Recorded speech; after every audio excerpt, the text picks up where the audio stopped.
നമസ്കാരം. ചെറിയൊരു ഇടവേളയ്ക്ക് ശേഷം വീണ്ടും ശ്രദ്ധേയ പരാമർശങ്ങളുമായി കേരള രാഷ്ട്രീയത്തിൽ നിറയുകയാണ് നമ്മുടെ ഗവർണർ ആരിഫ് മുഹമ്മദ് ഖാൻ. നിലവിൽ കേരളത്തിൽ നിയമവാഴ്ചയില്ലാത്തതിന്റെ പ്രധാനപ്പെട്ട ഉത്തരവാദി മുഖ്യമന്ത്രി പിണറായി വിജയനാണ് എന്ന് തുറന്നു പറഞ്ഞിരിക്കുകയാണ് ഗവർണർ.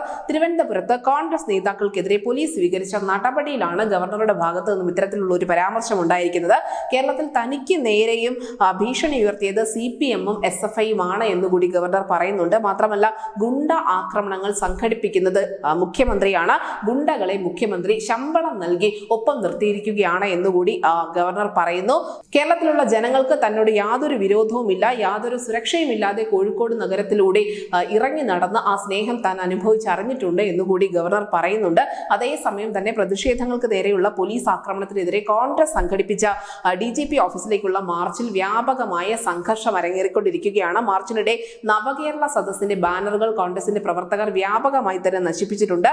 പോലീസിന് നേരെ കല്ലേറുമുണ്ടായി. പ്രവർത്തകർ അക്രമാസക്തരായ സമയത്ത് പിരിച്ചുവിടാൻ വേണ്ടി ജലപീരങ്കിയും കണ്ണീർ വാതകവും ഉൾപ്പെടെ പ്രയോഗിച്ചിട്ടുമുണ്ട്. മാർച്ച് സംഘർഷത്തിലേക്ക് നീങ്ങിയതോടുകൂടി പ്രതിപക്ഷ നേതാവ് VD സതീശൻ പ്രസംഗം പാതി വഴിയിൽ അവസാനിപ്പിച്ചിട്ടുണ്ട്. ദേഹാസ്വസ്ഥ്യം അനുഭവപ്പെട്ട K സുധാകരൻ അടക്കമുള്ള നേതാക്കളെ ആശുപത്രിയിലേക്ക് മാറ്റിയിട്ടുണ്ട്.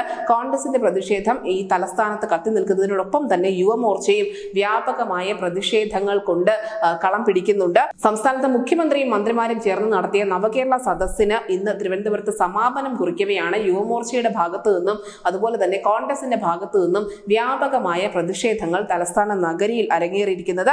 നവകേരള മാർച്ചിൽ പ്രതിഷേധിച്ച യുവമോർച്ച പ്രവർത്തകരെ മർദ്ദിച്ചതിൽ പ്രതിഷേധിച്ചുകൊണ്ടാണ് യുവമോർച്ചയുടെ ഭാഗത്തു നിന്നും ഇത്തരത്തിലുള്ള ഒരു പ്രതിഷേധം ഉണ്ടായിരിക്കുന്നത്.